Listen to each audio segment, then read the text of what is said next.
Roman Reigns की ऐसी बेइज्जती मंडे नाइट रॉ में आपने कभी नहीं देखी होगी। आज दोस्तों रोमन रेंस को सिर्फ पीटा ही पीटा नहीं गया, बल्कि दोस्तों उनके जूते भी चुरा लिए गए। ब्रोन ब्रेकर ने दोस्तों ये चीज ओटिस वन को साफ कह दी है कि दिस इज माई यार आर्ट नाउ। इसके अलावा दोस्तों आज मंडे नाइट रॉ के अंदर हमें और भी बहुत कुछ देखने को मिला है। प्लस दोस्तों द हल्क होबट वो भी शुरू में। मेरे हिसाब से आज की रॉ की एंडिंग जिस तरीके से हुई है वो ज्यादा शॉकिंग थी, क्योंकि यहाँ दोस्तों अब ओटीसी वन एंड जोसो को कुछ ना कुछ बड़ा प्लान करना होगा। उनके सामने एक बड़ी चुनौती खड़ी हो चुकी है, जो कि है द ब्रोन ब्रेकर, जो कि इस वक्त खुद को लीडर बता रहे हैं इस ग्रुप का, और उनके साथ में है द सुनामी मास्टर यानी कि ब्रोनसन रीड। तो क्या कुछ हुआ ओटिस वन के साथ, चलिए फास्ट डिस्कस कर लेते हैं। दरअसल दोस्तों आज की रॉ की शुरुआत हुई थी ओटिस वन की एब्सेंस के साथ। तो गाइज आज शुरुआत थी काफी इमोशनल थी, जैसे कि हमने स्मैकडाउन में देखा। आज दोस्तों हल्क होगन को ट्रिब्यूट दिया जाता है। इस दौरान उनका जो बेटा है वो भी वहां खड़ा हुआ था, और एरिक भी शॉप भी थे आज मंडे नाइट रॉ में। इनके अलावा दोस्तों वहां सीएम पंक को फ्रंट पर रखा हुआ था, और वहीं दोस्तों नॉन सीरियस डोमिनिक मस्टीरियो भी वहां हम लोगों को देखने को मिल रहा था, जहां दोस्तों ट्रिपल एच की आवाज फिर से सुनने को मिलती है, और ये चीज बताते हैं कि वो बिगेस्ट आइकॉन यानी ये अपने फ्रेंड हुल्क होगन को खोए हैं, और ऐसे में हर कोई शोक में है। और ऐसे में वो दोस्तों यहाँ वही 10 बेल्स जो है वो बजाते हैं, और लोग दोस्तों एच होगन के नाम की चैन लगाते हैं। बुरी चीज क्या लगी मुझे इस सेगमेंट की, यहाँ रोमन रेंस अवेलेबल थे ही नहीं। मुझे नहीं पता दोस्तों रोमन रेंस ऐसा क्यों किए हैं हुल्क होगन के साथ में, कि मैंने देखा उन्होंने कोई ट्वीट भी नहीं किया हुल्क खोकने के लिए। और साथ ही साथ आज मंडे नाइट रॉ में होते हुए भी दोस्तों वो स्टेज पर नहीं आए, जो कि दोस्तों मुझे बहुत ज्यादा बुरा लगा है। दोस्तों ओटीसी वन को वहां होना चाहिए था। इट डजेंट मैटर दोस्तों कि हुल्क होगन रेसिस्ट थे या फिर कुछ और, हुल्क होगन दोस्तों एक लेजेंड थे, तो यहां उन्हें होना चाहिए था। चलिए वो तो नहीं आए, लेकिन शुरुआत कर दी दोस्तों। इसके बाद जेउसो ने, तो जेउसो दोस्तों हम लोगों को रिंग में देखने को मिलते हैं एंट्री लेते हुए, और दोस्तों यहाँ जेसो को इंटरप्ट कर देते हैं पॉल हेमन। पॉल हेमन आते हैं यहाँ दोस्तों कुछ कहने से पहले, जेके वो अपनी बातें रखना शुरू कर देते हैं। वो कहते हैं ladies and gentleman my name is Paul, कि गाइस उन्हें ब लगने लग जाती है। वो कहते हैं कि मेरा नाम बे नहीं है, मेरा नाम है पॉल हेमन। पॉल हेमन कहते हैं कि I don't come here to disrespect you, मैं तेरी बेइज्जती करने नहीं आ रखा हूं, मैं कुछ एक बातें कहने आ रखा हूं। मेन इवेंट टू सो जेस, आज तुम मेन इवेंट में रीड को फेस करने वाले हो। ये चीज मैं जानता हूं। मैं ये चीज भी जानता हूं कि हम दोनों फॉर्मर ब्लड लाइन मेंबर रहे हैं, और दिल से एक टाइम को जुड़े हुए भी थे, जिस पर ओटीसी नाम की चैंट लगती है। इस दौरान वो कहते हैं कि मैं तुम्हारी आंखों में देख सकता हूं। यू एक्सेप्ट द चैलेंज क्योंकि तुम अपनी फैमिली से प्यार करते हो, लेकिन शायद से तुम्हें मेरी बातें समझ नहीं आ रही हैं। तुम्हारी फैमिली ने हमेशा तुमसे झूठ कहा है, जैसे कि तुम्हारी माँ ने तुमसे झूठ कहा कि साक्लॉज रियल है। साक्लॉज रियल नहीं है, जिस पर ब लगती है, और इस पर पॉल कहते हैं कि तुम लोगों को भी लगता है तुम्हारी माँ ने सच कहा है। ऐसा बिल्कुल भी नहीं है, तुम्हारी माएँ भी झूठी है, एक्सेप्ट मेरी, क्योंकि मैं जीव हूं। आगे वो कहते हैं कि तुम्हारे पिताजी ने भी तुमसे झूठ कहा है। वो जो रिकीशी खुद को बताता है वो रोमन रेंस का गुण ज्यादा गाता है। आगे वो कहते हैं कि रोमन रेंस ने भी तुझसे झूठ कहा। अगर तू सोचता है कि तू उसके लेवल की प्रसिद्धि पा लेगा, उसके कहे पे तो ऐसा कुछ नहीं होने वाला है। देख रोमन ने सबसे बड़ा झूठ तो तुझसे यही कहा कि तू नेक्स्ट इन लाइन है, लेकिन उसने नेक्स्ट टायर बना दिया सोलो को।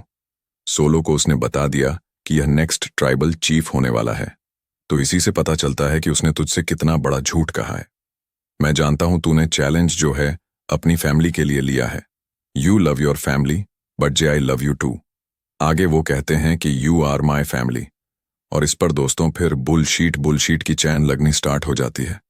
फिर दोस्तों जे की बारी आती है। जे कहते हैं कि blood line still runs deep in my blood.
देखने को मिली है वो था दोस्तों हमारी अपनी लयरा का सेगमेंट। लयरा बड़े बड़े जूते दिखा रही है। ये चीज कह रही है इन जूतों से वो बैकी को स्टंप करने वाली है। बैकी जो है काफी बोल बच्चन करती है। वो जानती है बैकी जो है काफी हाई लेवल की सुपरस्टार है, लेकिन समर फ्लैम में वो उनसे टाइटल वापस ले लेगी। इस दौरान बैकी का थीम सॉन्ग प्ले होता है।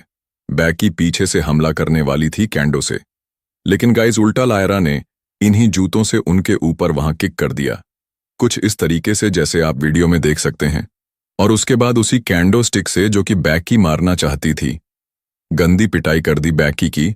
और बैकी की दोस्तों इतनी गंदी पिटाई देखी दोस्तों काफी बुरा लगा, लेकिन क्या कर सकते हैं, बैकी को दोस्तों रिंग से भागना पड़ गया। तो गाइस यहां बैकी फिर से पिट गई, जिसके बाद दोस्तों हम लोगों को सेमी देखने को मिला। आज सेमी पिटे नहीं, लेकिन गाइस उन्होंने बहुत सी चीजें सुनी हैं यहां क्रॉस की तरफ से। हुआ ये कि सेमी का सेगमेंट हो रहा था बैक स्टेज। वहां आ जाते हैं कैरियन क्रॉस जो कि गाइस सेक्शन को जाने को कहते हैं दोस्तों। शायद से सेक्शन ही थे जो कि इंटरव्यू ले रहे थे, कोरी थे बेसिकली। तो गाइस वो चले जाते हैं और फिर दोस्तों क्रॉस बैठकर बातें करते हैं। क्रॉस कहते हैं कि वो चाहते हैं कि समर स्लैम में जब सेमी हारे तो वो वर्ड्स कहे जो कि उन्हें कहने चाहिए। बेसिकली क्रॉस का एटीट्यूड ये है कि वो हर शख्स को चेंज कर चुके हैं। हर चेंज को हर एक शख्स में उन्होंने हील जो स्वरूप है वो उभारा है, लेकिन वो सेमी के केस में करने में नाकामयाब रहे हैं। तो वो चाहते हैं कि वो सत्य कहे और इस पर सेमी कहते हैं, तू चाहता क्या है? क्या मैं लाइंस कहूं? जिस पर क्रॉस कहते हैं, अब्सोल्युटली मैं लाइंस कहूंगा, लेकिन अगर तू हार जाता है तो तू फिर एक्नॉलेज करेगा इस फैक्ट को और फिर कभी भी मेरे सामने नहीं आएगा। तो गाइस यहां बात इतनी सी है कि अगर जो क्रॉस है वो हार जाते हैं तो क्रॉस को एक्नॉलेज करना पड़ेगा सेमी को, और अगर सेमी हार जाते हैं तो वो एक्नॉलेज करेंगे क्रॉस को। उसके बाद दोस्तों जो अगली चीज हम लोगों को देखने को मिली है वो था दोस्तों हमारा एक ऐसा मैच जो कि काफी लेंथी था, काफी लंबा था, लेकिन वर्थ हिट था। सीक्रेट हविज एंड नायोमी फेस कर रही है रिया रिप्ली निक्की को, स्टेफनी वैक्वा को एंड नन अदर देन हमारी अपनी ईओ स्काई को। तो गाइस ये 8 वुमन टैग टीम मैच था। इसके अंदर दोस्तों रिया रिप्ले को टैग ही नहीं मिल रहा था एंड में दोस्तों, उन्हें टैग मिला ही नहीं, और गाइस वो अंदर घुसकर इवेंचुअली पाइपन इवन को टैग्ड आउट कर देती है और चेल्स ग्रीन उन्हें थप्पड़ मारती है। लेकिन गाइस उन्हें स्टेफनी वेकर जो है वो टैग्ड आउट कर देती है और गाइस पिनफॉल में ले लेती है। कुल मिलाकर बात इतनी सी है कि गाइस इस मैच के अंदर काफी तगड़ी जीत हुई है निक्की बेला की टीम की। लेकिन यहां रिया रिप्ली की तरफ से उतना एक्शन देखने को नहीं मिला, जो कि थोड़ा सा बुरा लगा मुझे। बात की जाए दोस्तों इसके बाद दोस्तों हमें बैक स्टे देखने को मिलता है। जजमेंट के मेंबर जो है वो बैठे हुए हैं बिल्कुल हार कर। इस पर फिन बैलर उनका उत्साह बढ़ाते हैं और यह चीज कहते हैं कि इस दौरान तुम गेम वेम खेल सकते हो। रेकुल याद दिलाती है लिव की वहां डोम को, और यहां दोस्तों डोम उन्हें कॉल करने की बात भी करते हैं। तो लीव को याद तो किया जा रहा है, लेकिन सिर्फ रैक्वल के द्वारा। बात की जाए दोस्तों इससे अगले सेगमेंट की, तो इसके बाद जो अगला सेगमेंट था वो था रिया एंड यो का फेस ऑफ। तो ये सब सेलिब्रेट कर रही थी, लेकिन यो ने मामला सीरियस कर दिया, हाथ पकड़ लिया। वहां रिया ब्लडी रिप्ली का, जिस पर रिया कहती है कि हाथ छोड़ समर स्लैम के अंदर, तू वैसे भी हारने वाली है, जिस पर यो कहती है कि तुम्हारा ट्रैक रिकॉर्ड मेरे खिलाफ काफी बुरा रहा है। और इस पर वो जो रिया है वो कहती है लेट्स सी क्या रहता है समर स्लैम में। तो गाइस समर स्लैम में जो ट्रिपल थ्रेड रहेगा काफी क्रेजी रहेगा। बात की जाए दोस्तों semi match of the evening की, तो गाइस ये जो हम लोगों को देखने को मिल रहा है, ये देखने को मिला था दोस्तों हमारा अपना वर्ल्ड टैग टीम चैंपियनशिप का मैच। और इसके अंदर दोस्तों LW वर्सेस जजमेंट डे हो रहा था मैच के अंदर दोस्तों। और गाइस ये थे हमारे चैट कपल शॉकिंग चीजें देखने को मिल गई दोस्तों। फिनाबला कुड़गरा लगाकर रिटेन कर गए अमेरिका इन्वॉल्वमेंट को आता है यहाँ दोस्तों, जिन्हें ग्रैंड अमेरिका आ चुके हैं। और गाइस अब ऐसा लग रहा है आगे जाकर लंबे वाला मैच भी बन सकता है। और उसके बाद दोस्तों ये लड़ते चले जाते हैं। इसके बाद दोस्तों ब्रॉन्सन रीड जो है प्रोमो कट कर LW जीतने ही वाली कह रहे हैं कि लास्ट ईयर एक और एलग्राम दे अमेरिका इंजर्ड हो जाते हैं, जिसके बाद सैथ उन्हें कॉल करता है। वो वापस आए हैं ताकि फिर से WWE में अपनी दहशत जो है वो बना सके, और यह चीज आज वो करने वाले हैं। इसके बाद दोस्तों हम लोगों को देखने को मिला है गट्ठर का एंट्रेंस। गट्ठर एंड CM पन फेस ऑफ हुआ। बेसिकली गाइज इसके अंदर सबसे पहले गंदर आते हैं और चीज कहते हैं कि लास्ट वीक उन्होंने माइक पर CM पंक को पटकनी दे दी। वो क्लीन विक्ट्री प्राप्त की लास्ट वीक, उन्होंने चुप करा दिया वॉइस ऑफ द वॉइसलेस को, जिस पर दोस्तों वहां सीएम पंक नाम की चैन लगती है।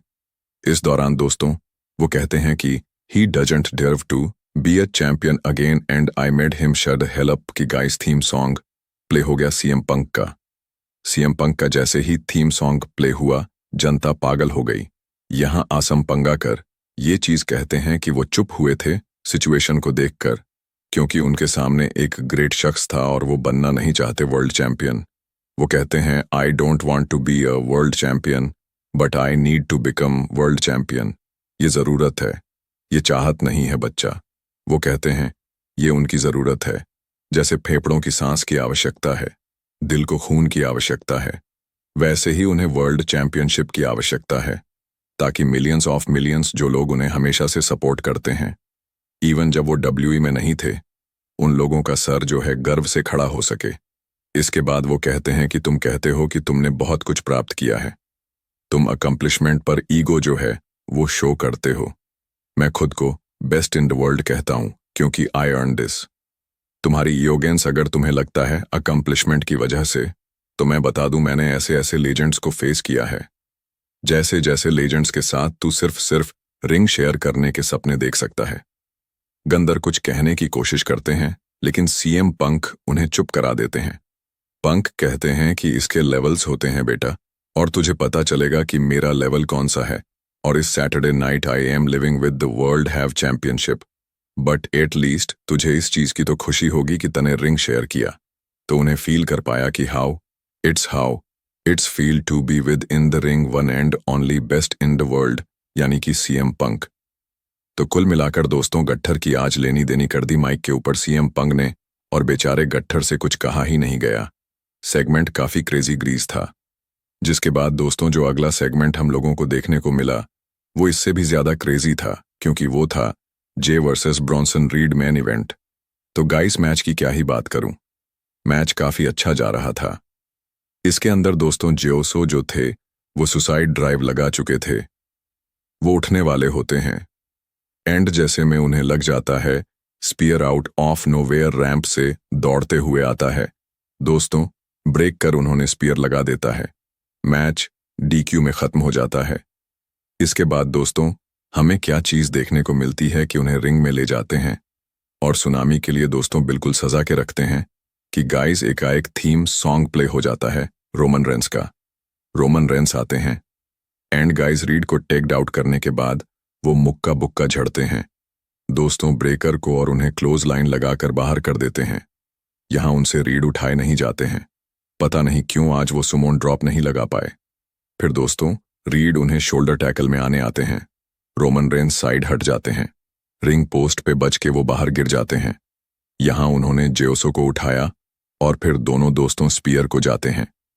ये एक ऐसा मोमेंट था जहां अगर स्पीयर लग जाता तो ठीक हो जाता, लेकिन हुआ क्या कि दोनों स्पीयर को जाते दोस्तों दौड़ते हुए रिंग के इर्द गिर्द। एक तरफ तो दोस्तों क्लोज लाइन लग जाती है रेडी की तरफ से जे को, और वहीं उन्हें जाकर ब्रेकर ने डबल स्पीयर लगाया ब्रेकर की तरफ बैरिकेड के ऊपर, जो कि काफी खतरनाक टूट रोमन एंड जे। इसके बाद दोस्तों हमें चीज देखने को मिलती है ऐसे हमें जाकर कि गाइस जेओसो को स्पीयर लगाया जाता है, वो भी रोप वाला। दोस्तों वहां रोमन रेंस के जॉर्डन चोरी कर जो कि बाहर खड़े हो रहे होते हैं, उन्होंने उनके जॉर्डन जो है जो उनके जूते हैं महंगे वाले व्हाइट कलर के, वो उन्होंने चोरी कर लिए, रिंग में ले गए और गाइस उन जूतों को चूमा भी, साथ में पॉल हेमन अपनी स्मक्स स्माइल। वहां दोस्तों कुल मिलाकर रोमन एंड जे थे, उनसे उठ ही नहीं गया और सेगमेंट खत्म हो गया, रॉ खत्म हो गई। तो आज रोमन रेंस गंदे तरीके से बैठे और उनके दोस्तों जॉर्डन्स भी रीड ने चोरी कर ली। अब देखते हैं समर स्लैम में क्या रहता है। मेरे हिसाब से समर स्लैम अब और ज्यादा खतरनाक हो चुका है, क्योंकि रोमन रेंस को लेना है अपना बदला और लेने अपने जूते वापस। देखते हैं क्या कुछ रहता है। वीडियो मेरी आज की इतनी थी। वेल दोस्तों आज तक के लिए इतना ही। धन्यवाद। अगर आपको वीडियो पसंद आया हो तो वीडियो